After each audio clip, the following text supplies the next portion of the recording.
All right, so just in this section right here, we have 1, 2, and 3 holes. Seems pretty secured right there. Big freaking hole. Taracos can fit right through it. Okay, so I found lots of poop here.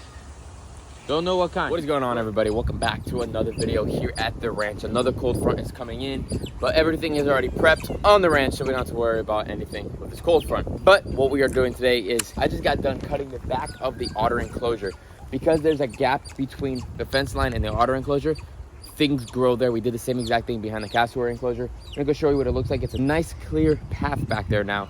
We just gotta pick up all the debris on the bottom, but sometimes leaving some of it there just turns into mulch after a little while. Let me go show you what it looks like. This whole entire section is completely cleaned out. As you can see, it is nice and clear. We can walk completely through it, and there's no branches hitting us in the head. The only thing we have to do coming soon is I'm gonna have to get on top of the otter enclosure and cut down some of the branches that are hitting the roof, because I don't want any of the leaves and trees getting on top of the roof either, so we're gonna cut all that back. It is my neighbor's plants, but that doesn't matter. It's on my fence line, so I had to clean it up. So we clean it up and get it back to normal. Let's head back. So this section right here, if you guys didn't know, this was actually my first pond that we built here on the ranch. And this enclosure has completely been abandoned. There is nothing here at all. I was gonna rip it out and make the otter enclosure all the way to the end, but my mom was like, you should keep it. You're definitely gonna regret it. This was your first pond. This is the first thing that we built on this ranch 14 years ago, 12 years ago, something around that. So I think it's about time now that we completely convert this whole entire thing into a beautiful little corner. Put it down in the comments. What do you think we should do here? Should we make it into an enclosure like the otter enclosure and frame it completely out and maybe put something in it? Should we just clean the whole entire thing up, gut the whole entire thing, get the pond up and going? It could be a capybara pond, half maybe minnow pond. Garden it up as best as we can so that there could be plants there, but the capybaras won't eat them either because the capybaras go in and out. Or we completely close it all up. It won't be soon, but maybe we can think of an idea, put it down in the comments, close it the whole thing up, and maybe put a type of animal there. I'm not 100% sure. We'll obviously have a divider with the otters and whatever we put here, but I think it would be really cool to just have it as a garden and just chill there. We have a bench in the back, clean it all up.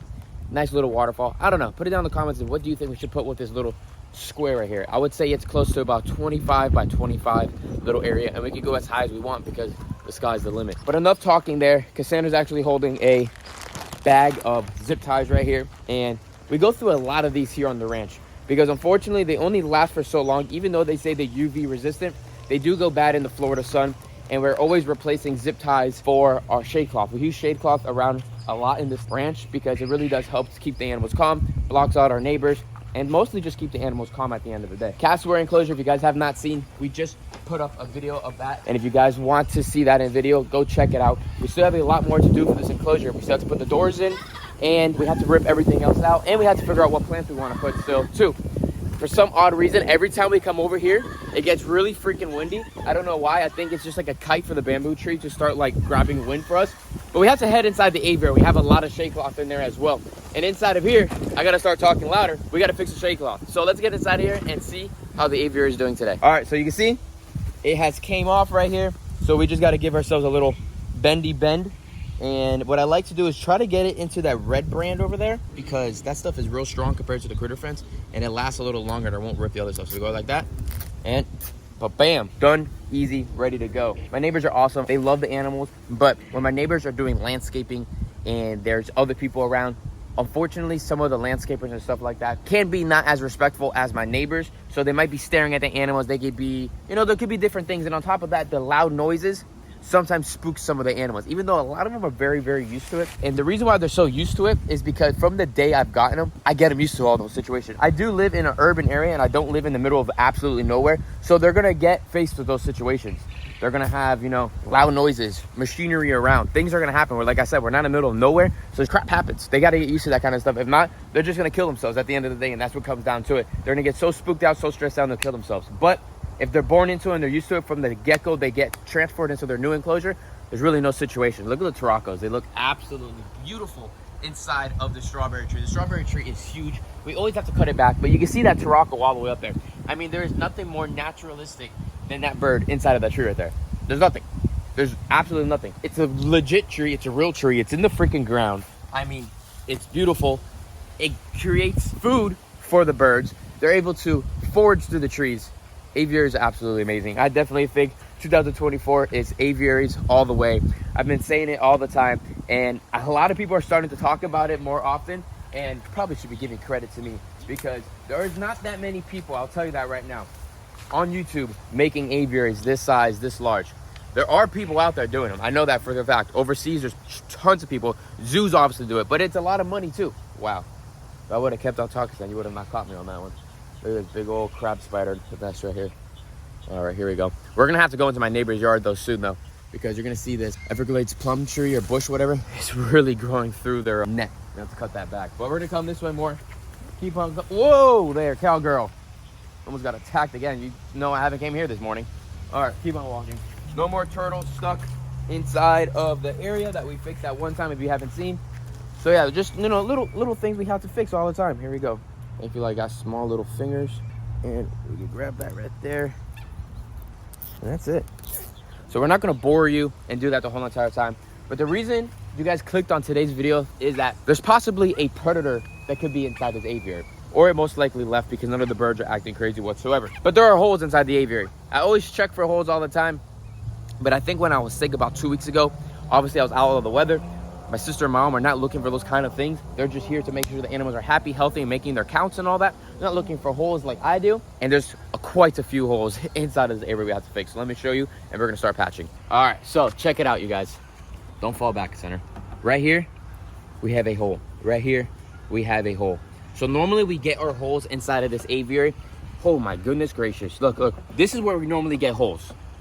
Are areas that an animal could reach to something. It's just not going to be smack right in the middle like that, because most of the time the predators that we're going to have inside this enclosure are going to be rodents, some type of rodent of some sort. Tons of different rodents that live in South Florida, and they could get in here. Why do they want to get in here? Because there is food inside of here.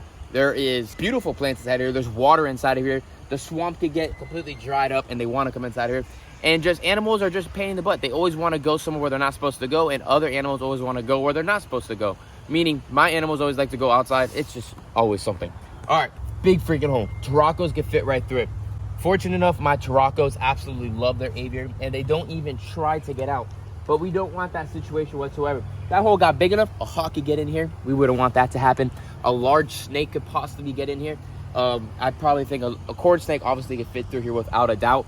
But I think the trumpeters will kill him. But enough talking. I was just telling Cassandra, by the time we ever redid this aviary, I think the whole aviary will be completely fixed off with this mesh, because of the fact of how many holes I've already patched in the last 2 to 3 years having this aviary. And we've had this aviary now for approximately like almost 3 years or so. And I'll tell you one thing, that's what I'm saying, 2024 100% is going to be aviaries, but I'm never going to do an aviary like this again.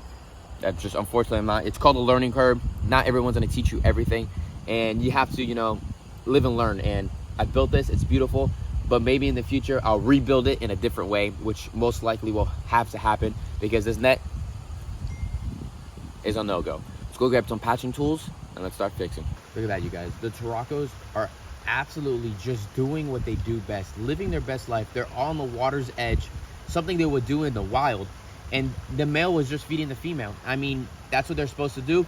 Nesting should be happening soon. I mean, there is no other way of an animal being as natural as that can be. They have the ground floor, they have the canopy, they have everything and anything that they need that they would get in the wild. A massive enclosure. Those birds, without a doubt, can breed in a 10 by 10 by 10 with no situations whatsoever. They can live happily ever after in that. And I have plenty of friends that breed them that way, that won't be able to have an aviary like this large. And sometimes having an aviary this large, you can only put a minimum amount of birds because animals start creating territory. If the enclosure is smaller, you can put more animals in because they can't create territory. But for these guys, this is pretty much the amount of birds I can put in. I can't really put too many more because the Turacos, this is their whole entire territory, and they are aggressive at any new birds come in. If they know a new bird comes in, they hit it. I know I could talk for hours, but again, let's go and get the tools. All right, so just in this section right here, we have 1, 2, and 3 holes. I think what's going on is the animals, most likely they're rodents of some sort, are jumping from the bamboo onto the net, hanging on, chewing through, and they're doing it right there on the rope line because that's where they're able to cross, using it as a bridge. We got to fix it. To be honest, I've only seen one time where the Turacos have slept, and that's in the corner over here or in the middle on that post, and I've never seen a hole there, so that's a good thing. But they do sleep all the way in the tippy tops of the aviary, hiding inside of there. Let's get up there. What we have right here is we have our U things right here. So all you do is close it like that, and then it makes a little circle, so it clips it on perfectly. We have our wire cutters, and then we have a ton of extra critter fence right here. Stuff is great. They can't shoot through it whatsoever. Very flexible, very bending, and it's perfect. The rodents won't be able to shoot through it no more, and it's lightweight. So we're gonna cut out some pieces, some circles. I see they're probably around 3 by 3 or so. So we're probably gonna make it like 6 by 6 to make them a little bit bigger. So yeah, we're gonna make some patch pieces and go up there and do it. The only problem is where this is at, my ladder is gonna be up against the net. See where the ladder's at? So we're gonna put the camera down to the side so that Cassandra could maybe catch me if I start falling, so you know I don't hurt myself. So that's gonna be the best thing. We're gonna put the camera down somewhere and get it going. So I'm gonna make 3 of these because we have 3 holes here, and that's perfect right here, this size, to get that red into the hole. And we're gonna patch all the holes today here in the aviary. Put it down in the comments, you guys. What animal do you think is coming inside of this enclosure? Do you think we should put a trap on? And if you do think we should put a trap on, this video gets like 5,000 likes or so, we'll put a trap in here. If not, I'm not gonna record it, and I'm just gonna do it myself. Pretty much what's gonna happen. I don't know what kind of footage you guys got right there with the animals like that, but I'll tell you one thing, my back, my arms, that was an interesting position to be in, especially if you saw that bamboo tree. All the gust of winds decided to happen when I was sitting right there. Let's head to the next one. 2 down, and I don't know how many more to go, but I know I have one right there in that corner, so I'm gonna do that one now. All right. What? Oh, the cold is getting me a little jiggerish. The enclosure is massive, and the castor is gonna be right next to me. They just love me. I don't think jiggerish is a word. Today it is. All right, 2. What am I stuck on? The net. There you go. The tree, the net, the tree, the net, the tree, the tree, the net. Watch your head. All right. All right, to this corner.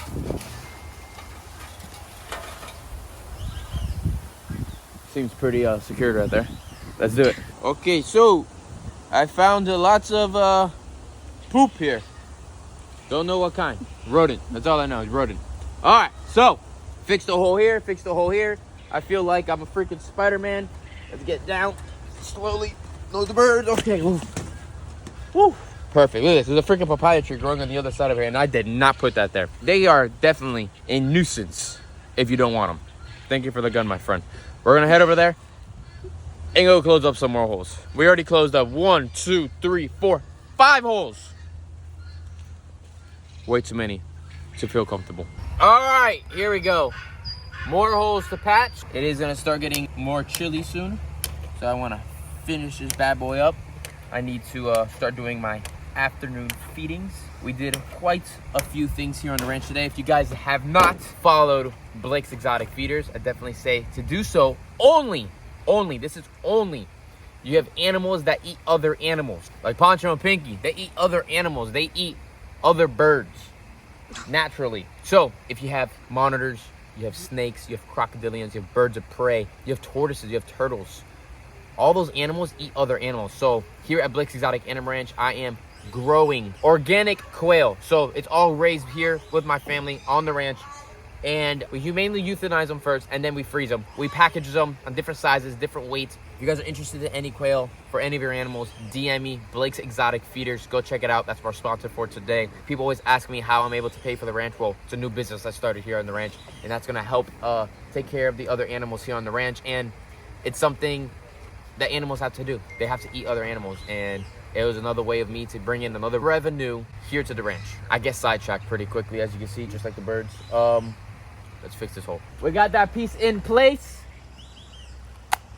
Now we just put a couple of these little hog rings on there so it doesn't move.